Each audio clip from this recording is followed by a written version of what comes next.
เตสนาหิโดยมีเต้และยังมีในวันหนึ่งเจ้าภิกขุทั้งหลายก็มานั่งยังยายเจียนจายังกูลแห่งพระพุทธเจ้าว่าอาวุโสดูกัดลาตานเจ้าเปื้อนเจ้าเราตั้งหลายเฮยพระพุทธเจ้าตนละเสียยังลาจะสัมปติลวดออกบวชตนเดียวก็พระโจรเป้หมู่มารและเสนามารด้วยปาลมีแห่งตนก็มีแต่และพระพุทธเจ้าได้ยินถ้อยคำอันนั้นโดยโสตวิญญาณแห่งตนก็เสด็จดีลาออกมาสู่โรงธรรมศาลาแล้วก็จะถามว่าภิกขเว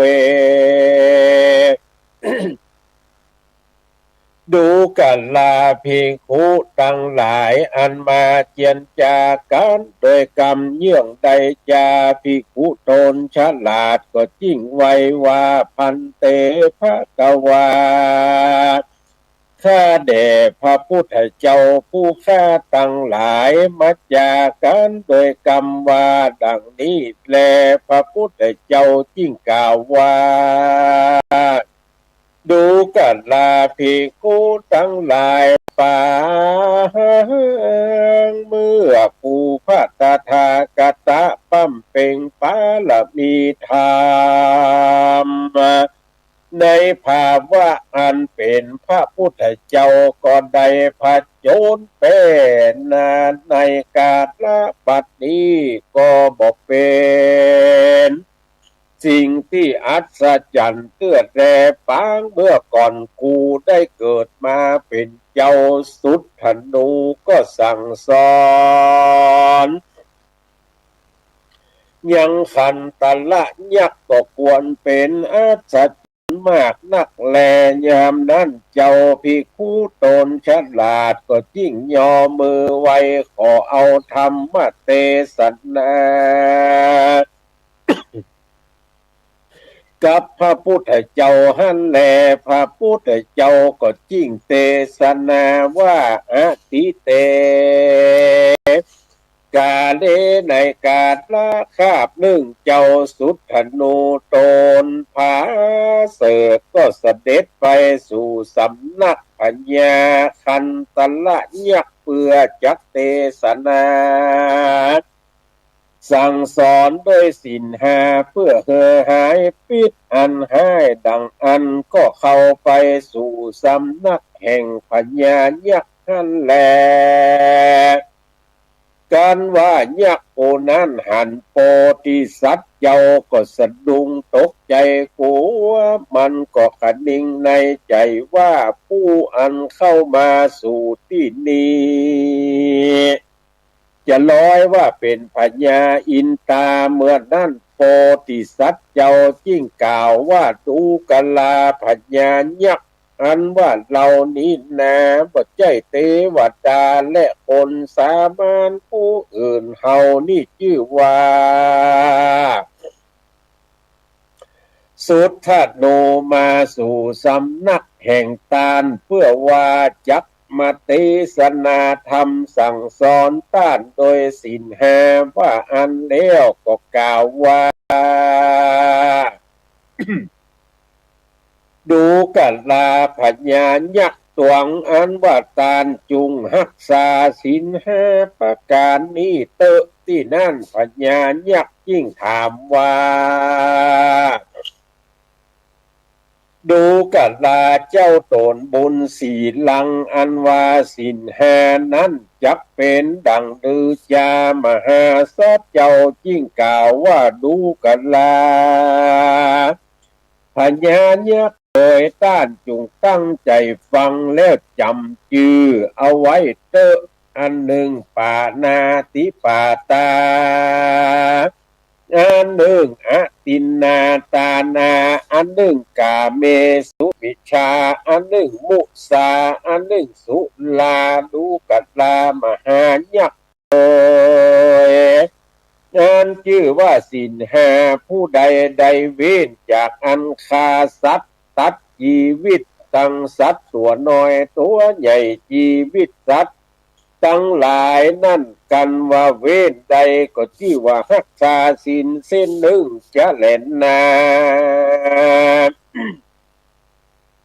ผู้การละผู้ใดบ่นลักเอาเขาของแห่งตาลอันต้านบ่ใดอนุญาตปงปันแก่ตัวนั้นก็ได้ชื่อว่ารักษาศีลบทว่าตินนาตานานั่นแลปุกละผู้ใดบ่เล่นจู้สู่เมียตานผู้อื่นก็เป็นศีลข้อท้วนสามและปุกละผู้ใดเว้นจากอันกล่าวกรรมมุสากรรมจุกรรมลายอันหาประโยชน์จันนะบทใดก็ชื่อว่ารักษาศีลข้อท้วนสี่และนาปุกละผู้ใดเว้นจากอันบทเสพสุราเมลัยดังอานนะก็จิ้งใดชื่อก็จิ้งใดชื่อว่ารักษาศีลข้อทวนหายามนั่นโปรติสัตว์เจ้าก็ปันศีลเพื่อแก่ปัญญาอันเป็นนายักษ์ใหญ่มันก็ซ้ำถามโปรติสัตว์เจ้าว่าพละอานิสงส์อันใดรักษาศีลนั้นเป็นดังลือจามหาสัจเจ้าจิ้งเทศนาว่าดูกันลามหายักษ์พละอันใดรักษาศีลเว้นจากฆ่าสัตว์ดังอันปุกละผู้นั้นเกิดมานาเตียนยอมประกอบไปโดยองค์กะลักษณะเนื้อตนก็ล้วนท้วนงามดีมีอายุก็มั่นยืนยาวหาเปียที่อุปตวะกังวลอนตรายบทใดอันนี้ก็เป็นภาละอานิสงส์รักษาศีลบทว่าป่านาเว้นจากอันฆ่าสัตว์นั่นแลปุกละผู้ใดเว้นจากอันบ่นลักเอาเขาของแห่งตาลผู้อื่นแม้นว่าเกิดมาในที่ใดก็มีความสุขทุกเมื่อพระการเดินมีเข้าของสัมปติบ่ดูหายบ่เป็นสาธารณะแก่โจรห้าประการปุกละผู้นั้นเมื่อปลายโลนจักได้เถิงสุขสามประการนี้นิพพานเป็นที่แล้วอันนี้ก็เป็นพละอานิสงส์อันใดรักษาศีลบทชื่อว่าอตินนานั่นแหละโยปุกกันตอนว่าปุกกันละผู้ใดใดเว้นจากอันเลนจู้สู้เมียตานผู้อื่นแม่นเกิดมาก็มีเนื้อตนอันบริสุทธิ์ดีงามเป็นที่รักแก่คนและเทวดาต่างหลายประกอบไปโดยวัตถุตั้งมวลก็บ่ห่อนไปสู่สุคติสักเตื้อก็มีพละอันใดรักษาศีลอันนี้ก็เป็นแต่อานิสงส์เว้นจากการอันเล่นจู้สู่เมียตาน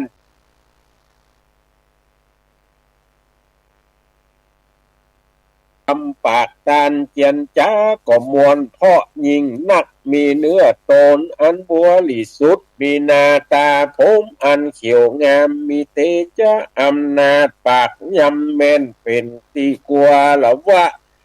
เป็นที่คบยำแก่คนและเทวดาต่างหลายอันนี้ก็เป็นพละอานิสงส์อันใดรักษาศีลบจุบนลายมีสัจจะวาจานั่นจะแลดนาสุลาเมรญะดูกันลามหายักษ์ต้านจุงรักษาศีลบททวนหาอันเว้นจากการกินเหล้าปุกละผู้ใดเว้นจากอันเสพสุลาเมลัย ปุกละผู้นั้นเกิดมามีเขาของสัมปาติก็มั่นคงบ่ชิบหายมีปัญญาอันมากนักมีสติกำลังบ่หลงบ่ลืมอันนี้ก็โดยการอันรักษาศีลโมดว่าสุลาเมรยะนั่นแลอิมัสสมิงโลเกเยเกจิปุริโสวาสมาตาเนอันว่าปุกละผู้ใดในโลกนี้แม่นว่ายิงก็ดีใจก็ดีได้สมาทานเอาศีลห้าประการฝูงอันกล่าวมานี้กันว่ามั่งปัญจขันธ์ตั้งหาปลายหน้าแต่อันตายจากเมืองคนก็ได้เอาตนเมื่อเกิดในสุคติเลิศสวรรค์กเทวโลกสะเวยติปะสัมปติอันมากนักเมื่อปลายลุนก็จักได้ถึงนิพพานอันหาทุกในวัฏสงสารเตี้ยงเต้ปัญญาจะเละนาสาตัสสะธรรมังสุรคิตังมหาพลังโหติปัญจศีลานิรักขติส่วนอันว่ามหายักษ์ผู้นั้นได้ยินกรรมโพธิสัตว์เจ้าเทศนายังอานิสงส์อันใดรักษาศีลว่ามีพละอันกว้างขวางมากนักก็มีใจจมจืดยินดีแล้วก็คดิ่งในใจว่าตนกูนี้เต้าจะมาตานรักษาเอาศีลห้าก็ควรจะแนะนาว่าอันแล้วก็กล่าวซึ่งมหาสัจเจ้าว่าดูกะลามหาสะปุริสะเจ้าอันว่าคานี้ได้ยินกรรมอันเจ้ากูกล่าวคาก็จมชื่นยินดีซึ่งอันรักษาศีลจำเนียนแต่กาละนี้ไปปลายนาสัตว์ตัวน้อยสัตว์ตัวใหญ่มดแมงปวกก็ดีข้าก็จักบอกคาคือมันตายจะเล่นนาเอวันจะปณวัฏฐายักโคจินเตสิคาก็จมชื่นยินดีนักหนาจะเล่นนาพญาพญายักษ์กล่าวเต่านั่นแล้วมหาสัตว์เจ้าก็ยินดีมากนักพญายักษ์ก็ยิ่งกล่าวว่าอันว่าปุกละผู้เป็นผัวเป็นเมียยังหักแฝงกันดีอยู่ดังอันหลอดมีปุกละผู้หนึ่งผู้ใดมากำจัดเธอปัดภาคจากกันดังอันปุกละผู้นั้นก็จักได้เป็นบาปมากนักคู่คาก็จักฮือนางอันจันนะวตีแก่เจ้าจะแล้วคันตลาดยักษ์ก็เข้าไปสู่สำนักน้องยิงแห่งตนแล้วก็ถามว่าดูกันลานางอัญญวดีเจ้าสุธนูนั้นยังเป็นผัวแห่งเจ้าจะลือว่าอันแล้ว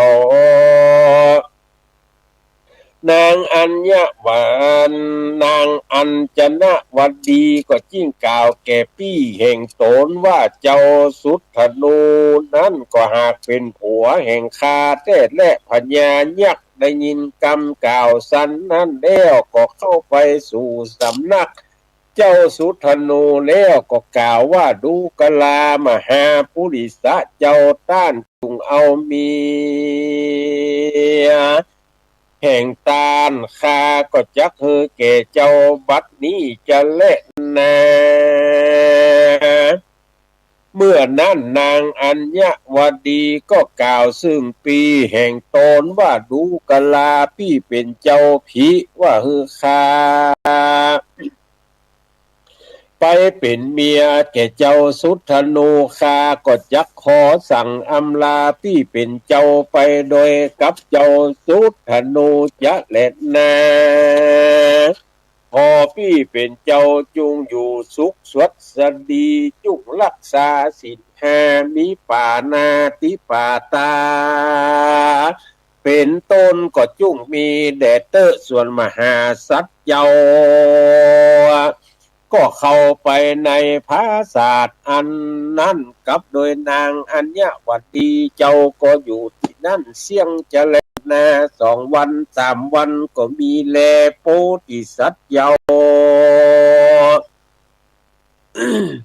ขันตลายักขังปัญจศีลังปฏิทานะเปตัวโพธิสัตว์เจ้าก็คือขันตลายักตั้งอยู่ในศีลห้าแล้วเจ้าก็เอา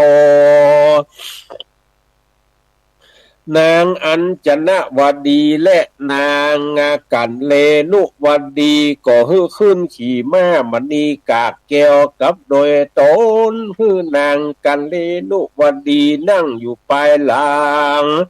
นางอัญจนวดีนั่งอยู่ปลายนาส่วนตนโพธิสัตว์เจ้าก็นั่งอยู่ตามกลางม้ามณีกากตัวนั่นก็สัญญองขึ้นสู่อากาศเหาะไปลอดไปถึงเมืองปาลาณสีโดยลำดับบ้านน้อยเมืองใหญ่ตั้งหลายมากนักกันไปลอดเมืองแห่งตนแล้วก็ลงจากหลังม้ามณีกากก็ปาเอานางทั้งสองไปสู่ภาศาสตร์แห่งตนแล้วก็อยู่เสวยราชสัมปติอันมากนักก็มีแลตะตาในกาลยามนั้นโพธิสัตว์เจ้ากันว่าตั้งอย่างนางตั้งสองคือเป็นอักกะมเหสีราชเทวีคือเป็นใหญ่แก่นางนาสนมตั้งหลายอันได้16,000 นางก็มีแลมหาสัตว์เจ้าก็เสวยราชสัมปติเป็นเต้าพญาในเมืองปาลาณสีตลาดต่อเต้าอายุแห่งตนกันว่ามั่งปัญจขันธะตั้งหาแล้วก็เอาตนเมื่อเกิดในสวรรค์กะเทวโลกก็มีและนาสัทธาอิมังธรรมเตสนังอาหะริตัวในเมื่อพระสัทธาสัพปัญญูเจ้าเตสนาแล้วต้านก็นำเอามายังธรรมเทศนาอันนี้มาสำแดงแก่ปัณณสัตว์ทั้งหลายมีภิกขุปริษัทเป็นตนแล้วพระพุทธเจ้าก็มาสำแดงยังสัจธรรมทั้ง4 ประการมีทุกขสัจจะเป็นตนในเมื่อแล้วสัจธรรมทั้ง4ดังอันส่วนปัณณสัตว์ทั้งหลายก็ได้ถึงธรรมวิเศษตามบุญสมปานแห่งตนอันได้กตาที่การมาแต่ก่อนก็มีวันนั้นแลปุกกะละยิงใจตั้งหลายฝูงได้เกิดในปียีได้เกิดร่วมญาติเจ้าสุธนูแล้วก็ตายเกิดในวัฏสงสารปางสุดซ้อยได้เอาจิตตนมาอาสลัยอยู่ต้นไม้ผีเสือมีงูอยู่เฝ้ารักษาได้พูดจากันกับผีเสือและงูว่าตาดูกันนาผีเสือและงูเฮยข้าจักอาสลัยอยู่กับเจ้าทั้งสองก็หากบ่เป็นที่เปิงกวนเยียวว่าเปียที่อุปตวะกังวลอนตรายจักมาบังเกิดแก่ข้าก็จักขอสั่งอำลายังต้านเจ้าทั้งสองไปก่อนจะและปลายลูนมาหลอนคาได้ต้องเปียที่อนตรายดังอันจักปูจาตันเจ้าทั้งสองโดยเครื่องต่างๆอุติสะมาให้แก่เจ้าทั้งสองกันว่าสั่งอำลาแล้วก็เอาจิตตนมาปฏิสน กำเนิดในต้องแม่แห่งตนในกาละบัดนี้แลปุกกะละยิงใจฟูงเกิดมาในปีนี้จุธาตุเจ้าจ้อแฮยอดตานแห่งตนเนื้อได้สร้างธรรมสุธนูเป็นธรรมจาตาได้สร้างศาลาเป็นตานก็จักสมดีทีมั่งมีด้วยเข้าของสัมปติฆ่าคนมากลวงลายแห่เพียที่กังวลอนตรายบทใดบทยาเจรณาตุ่มเฮพระวันตาสู่ต้านหลายได้ฟังแล้วก็จุ้งทัดลงจำไว้ยังจาตะกะอันนี้เรียกจุงจักจวนกันกระทำบุญคือตานรักษาศีลฟังธรรมเมตตาภาวนาไปจะใจเพื่อหือใดถึงสุขตามประการมีนิพพานเป็นที่แล้วจูตนจูค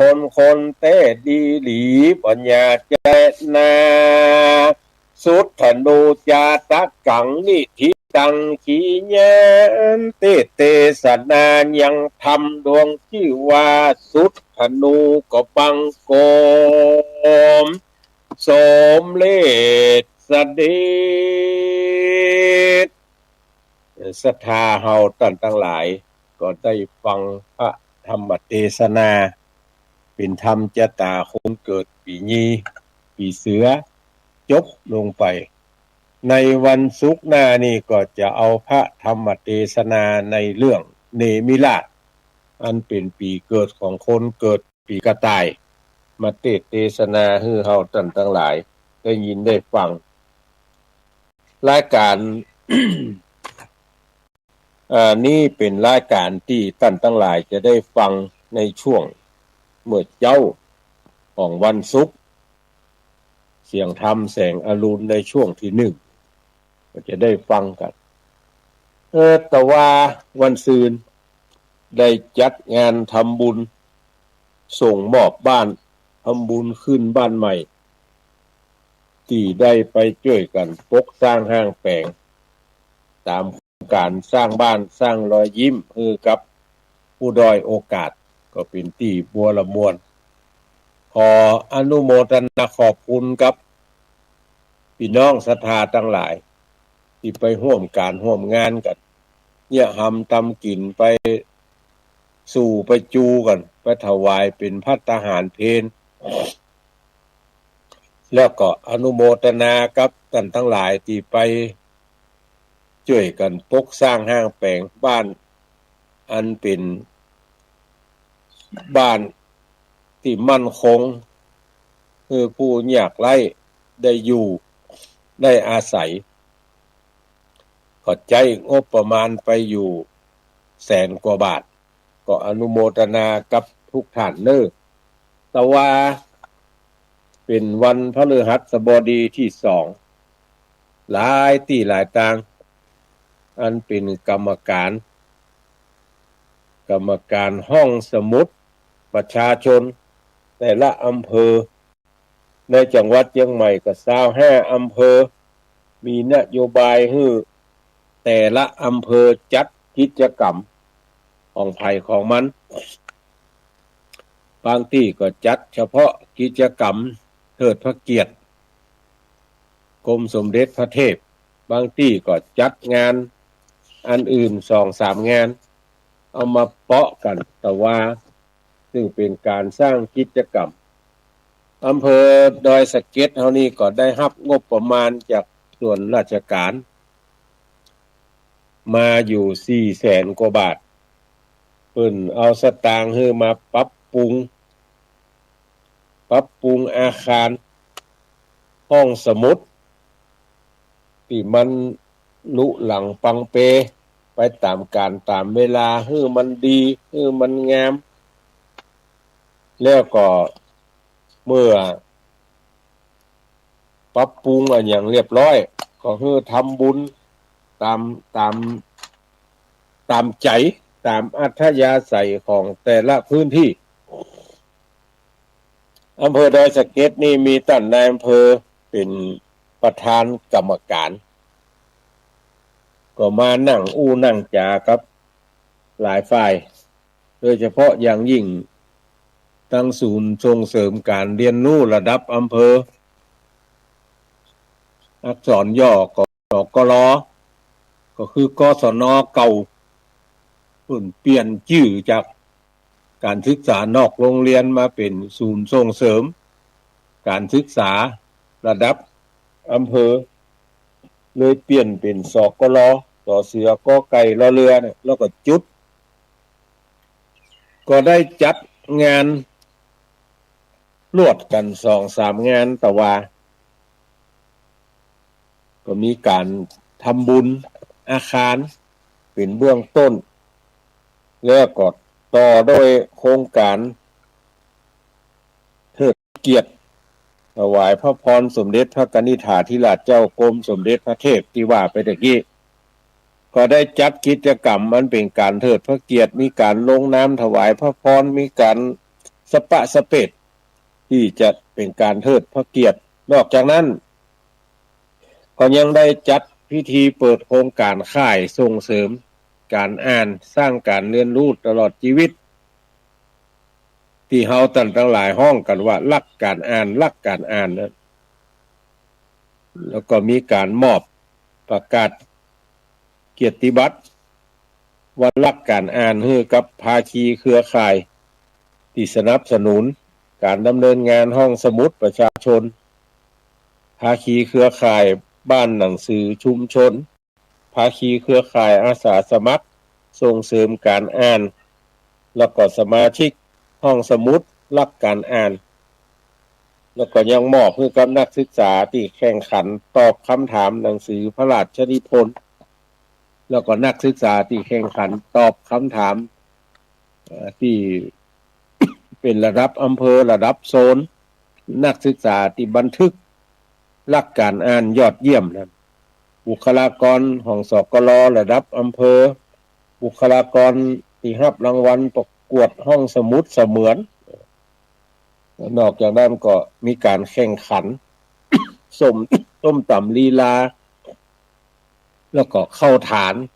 การเรียนรู้แพลตฟอร์มส่งเสริมการเรียนรู้ฐานเรียนรู้สมุดเล่มเล็กฐานเรียนรู้ภูมิปัญญาการตัดตุงไส้หมูฐานการเรียนรู้อาชีพคุณพ่อว่าอาชีพสนุกคลายร้อนกับน้ำแข็งใสว่าการแปลงน้ำแข็งใสเนี่ยเพิ่นเนี่ยจะได้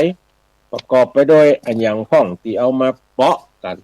ถึงจะเป็นน้ำแข็งใสออกมากินและเย็นได้ก็ได้รับความอนุเคราะห์จากหลายฝ่ายที่ไปร่วมโดยช่วยกันเป็นเจ้าภาพโน่นนั่นนี่อดีตปกำนันศรีนวลไทยตันก็เป็นเจ้าภาพอาหารกลางวันเลี้ยงกันก็กินกันอิ่มหนำสำราญและหลายฝ่ายก็ได้ช่วยแหงช่วยโน่นนั่นนี่โดยเฉพาะราชชุดเฉพาะกิจพาราชทหารวันก่อนก็มาช่วยกัน10 กว่านายช่วยกันปกเต้นอย่างขึ้นได้รับความอนุเคราะห์จากเทศบาลตำบลดอยสะเก็ดแล้วก็เทศบาลหลายๆแห่งโดยท่านนายกไปร่วมกันมีนายกตำบลนายกเทศบาลตำบลสำรานลาดนายกเทศบาลตำบลสันผู้เลยที่เสียสละเวลาไปร่วมกินร่วมตานด้วยกันนอกจากนั้นก็นายกเทศบาลต่างๆก็ส่งตัวแทนเข้าไปกำนันผู้ใหญ่บ้านแต่ละบ้านในอำเภอดอยสะเก็ดเนี่ย112 หมู่บ้านก็ได้เจิญไปกูบ้านหลายท่านก็ติดภารกิจโดยเฉพาะอย่างยิ่งช่วงเนี้ยไฟป่าไฟมาป่าเป่งมดส้มเต้งผักหวานโป่ง ทั้งหลายเหล่านี้เนี่ยมันเกิดจากมนุษย์คนเฮาทั้งหลายมันมีปัจจัยหลายอย่างทำให้เกิดไฟป่ากำนันผู้ใหญ่บ้านทางเทศบาลทางอบตแต่ละแห่งก็ช่วยเหลือเพื่อไฟกันทหารก็ช่วยกันเจ้าหน้าที่ดูแลรักษาไฟป่าก็ช่วยกันโดยเฉพาะอย่างยิ่งในแต่ละบ้านนั่นก็ช่วยกัน ช่วยกันไปพอไปกอยเอาบ่แป้ละแห้งก็จัดการไฟเอาแป้ละแห้งก็จัดการไฟเป็นการบริหารจัดการเชื้อเพลิงเท่าที่มีอยู่ถ้าเฮาช่วยกันเนี่ยหมอกควันก็จะจางลงไปถ้ามาช่วยกันพอนี่ก็นักแกอยู่ดังนั้นก็คือช่วยกันในด้านการดูแลรักษาป่าเราจะได้หายใจม่วน2-3 วันมานี่มันมืดคลึบตึบตือบางทันทีแล้วก็เมื่อวันที่30วันที่27มีนาที่ผ่านมาก็ได้จัดงานทำบุญครบรอบ104 ปีของโรงเรียนแม่โป่งประชาสามัคคีก็สำเร็จเสร็จไปโดยดีขอบคุณอนุโมทนากับทุกท่าน27จัดงานที่แม่โป่ง31จัดงานขึ้นบ้านใหม่ที่ว่าตะกี้ว่าวันที่2ก็จัดงานที่ห้องสมุดแล้วก็วันพูกวันฮือเนี่ยวันที่5พี่น้องที่อยู่หมู่4หมู่5หมู่6หมู่7ตำบลแม่โป่งที่ไปใจสุสานปัจจาบ้านแม่โป่งหลวงที่เดียวกันหมู่4หมู่5หมู่6หมู่7นี่ใจปัจจาที่เดียวกันเทศบาลได้อนุเคราะห์งบประมาณลงมายังหมู่บ้านก็เอาไปลงที่สุสานปัจจาบัดเดี๋ยวนี้แปลงตึงศาลาแปลงตึงโดมอย่างบัวละมวนหมดละก็จะได้กึดกินดาตานกันในเมื่อเจ้าวันที่5เพิ่นจะทำบุญตักบาตรท่านทั้งหลายจะเอาหยังก็ได้ไปใส่บาตรเหมือนกับเฮาไปใส่บาตรเทโมโลหะนะเมื่อวันออกพรรษานะเอาหยังก็ได้ไปเอาสตางค์ไปให้ไปหอมกันเหียเพิ่นหาว่ามีทุนในการทำบุญหนึ่งเก่าแต่เฮาท่านทั้งหลายก็ไปให้ไปหอมกันตามการตามเวลาหอมนักหอมน้อยอยู่ที่กำลังทรัพย์กำลังจิตศรัทธาของท่านทั้งหลายเท่าที่จะทำได้ดังนั้นก็เชิญชวนเด้อท่านทั้งหลายอยู่หมู่4หมู่5หมู่6หมู่7ก็ไปร่วมทำบุญที่บริเวณสุสานปัจจาบ้านแม่โป่งเพิ่นจะเริ่มในเวลา7 โมง 7 โมงนี่จะเริ่มพิธีละดังนั้นก็เชิญชวนไปร่วมกันวันที่5แล้วก็งานอื่นๆแถมนักหนาป้านเนอะท่านทั้งหลายโอ้งานบุญตะกี้ได้ยินตุลุงยองว่าวันพุกนี่จะเอาข่าวสารงานบุญในที่ต่างๆมามาจ๋ามาประชาสัมพันธ์ให้กับท่านทั้งหลายได้ยินได้ฟังต่อไปแถมดังนั้นก็เชิญชวนเฮาท่านทั้งหลายเด้อเมื่อมีโอกาสเมื่อมีเวลาก็ไปร่วมทำบุญสุนทานด้วยกันแล้ววันนี้จะเปิดสายตามที่ได้ได้จากับท่านทั้งหลายไปเมื่อวันศุกร์ก่อนว่าศุกร์นี้บ่เปิดสายแต่ศุกร์หน้าก็เน่าจะเปิดสายนะวันนี้จะเปิดสายละใครมีอันหนึ่งอันใดจะรายงานผลการรับฟังก็จะแจ้งอย่างใหญ่ก็เชิญเลยเนอะ0817964608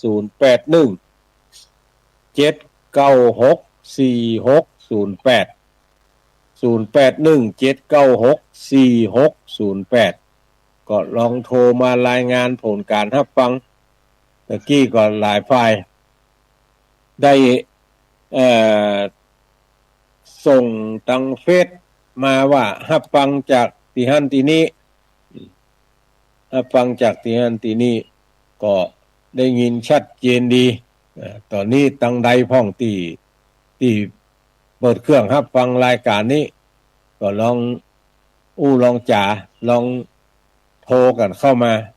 ที่0817964608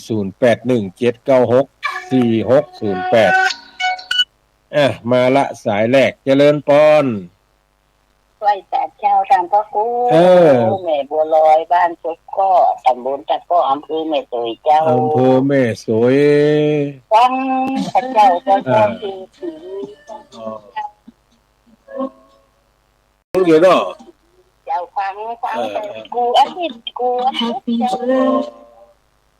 ฟังเนี่ยเจ้าจะได้ตามทำที่ท่านพระครูบอกนี่เนาะจักหน่อยดีละมีเวลามีโอกาสก็ไปตามทำผูกนี่เจ้าแล้วก็พระธาตุเจ้าแห่นี่เจ้าไปบ่ได้หลานไปเจ้าก็เอาสตางค์เอาสวยดอกฝากไปกุจาดีละเจ้าอันนี้โมทนาบุญบ่ได้ใส่ขันคำตัวเป็นยังสาธุเจ้าสายต่อไป194เจริญพรกับภาษาเจ้าด้านพระครูลำปางหนาวมาสบาย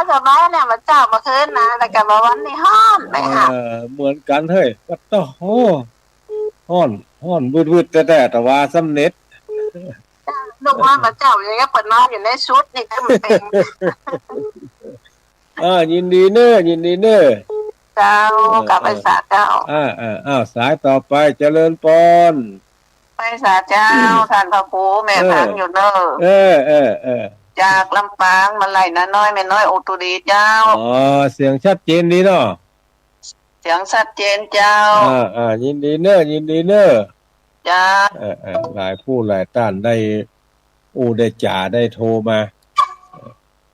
แม่ป้อห้วยบ่อทองเจริญพรเจ้าฟังนี่ชัดเจนดีเจ้าเจ้าแต่ว่าห้องขนาดโอ้ขนาดนักแต่ว่าเนี่ยว่าควันแสบหูแสบเจ้ารักษาสุขภาพนะเจ้ายินดีเนอะเจ้าเป็นห่วงเจ้าสายรุดไปเหียเข้ามาแถมไม่ไผ่โทรมาตะกี้อนุโมทนากับคุณสมพรรัตนังเนอะประเมือดอนุโมทนาเจริญพรฮัลโหลเจ้าฟังจากทางไหนฮะรู้จักการเมษาเจ้าการเมษาอนุโมทนาเนอะพระบาทอุดมฟังจากพระบาทอุดมเหรอเจ้าชัดเจนดีเจ้าชัดเจนดีเนาะยินดีเนอะกำลังใจเลย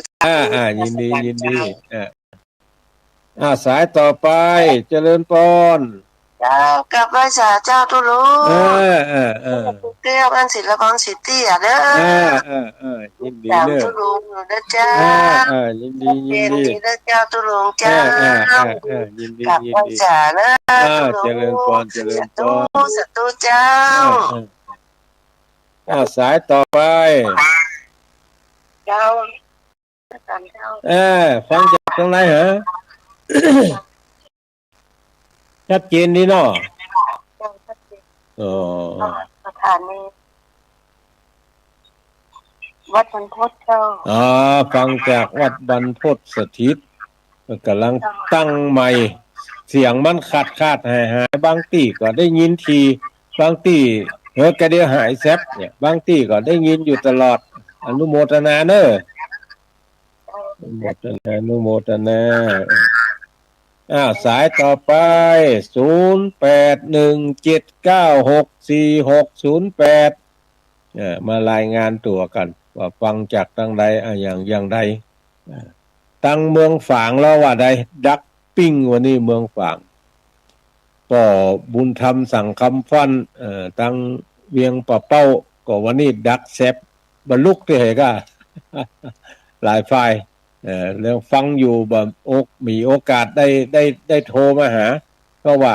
บางพ่องก็นึ่งเข้าบางพ่องก็เป่าไฟเนาะ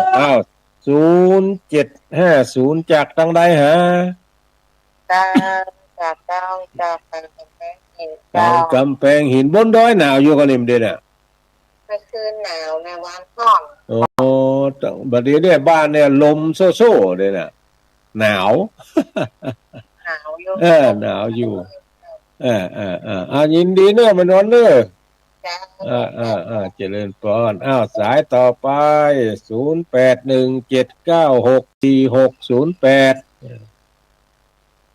วันนี้วันนี้เพิ่นจะคัดเลือกทหารกันโน่นนี่อำเภอดอยสะเก็ดได้ยินละอ่อนแต่ว่าวันพุธจะไปคัดเลือกได้เป็นก็ดีบ่ได้เป็นก็ดีที่ว่าได้เป็นก็ดีนะคือได้รับใช้ชาติ บ่ได้เป็นก็ดีก็ได้อยู่กับครอบกับครัวบ้านยังจองต่อไปแถมดังนั้นก็เชิญชวนเด้อไปเอ่รับการเลือกตั้งตามการตามเวลาเนาะ539เจริญปอนจากทางใดหาไหว้ศาลเจ้าอาจารย์พระครูแม่ลำปางเจ้าลำปางแม่พิษสมัยเจ้าวันนี้ได้มาแน่นอนเนาะไป25นี่ไปเจ้าหรือไปปะกันพวกจะปะกันได้สักเก้าดำหัวเนาะเจ้าแม่นโมทันเจริญพรเจ้าไว้สาเจ้าทันสายต่อไป0817964608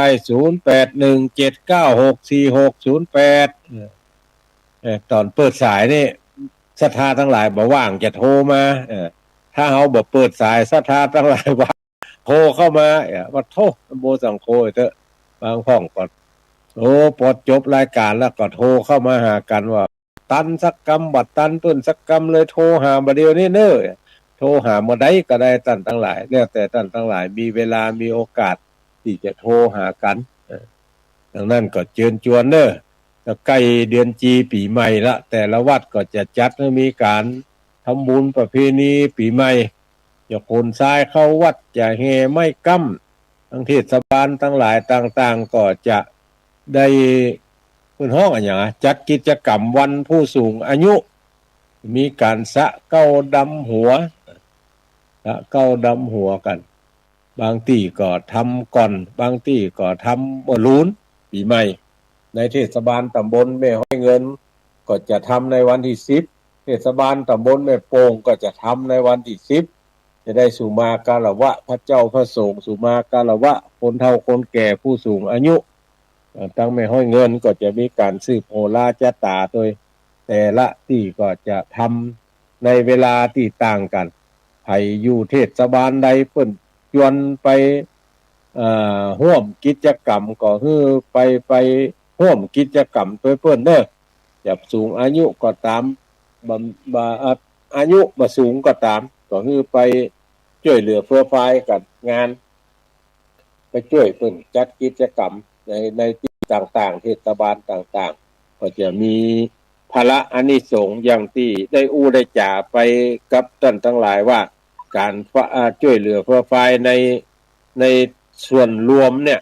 มันจะได้อันอย่างนักหนาป้านบ่มีสตางค์ไปช่วยเพิ่นก็เอาแฮงไปหอมเพิ่นก็ชื่อว่าเฮาได้มีส่วนร่วมโดยเพิ่นอนุโมทนาโดยเพิ่นก็ได้อย่างนี้เป็นต้นดังนั้นก็ใช้เวลาของทางสถานีมาก็เป็นเวลาอยู่50นาทีกับ49นาทีละแล้วบัดนี้เวลา 5:00 กับ53นาทีวันนี้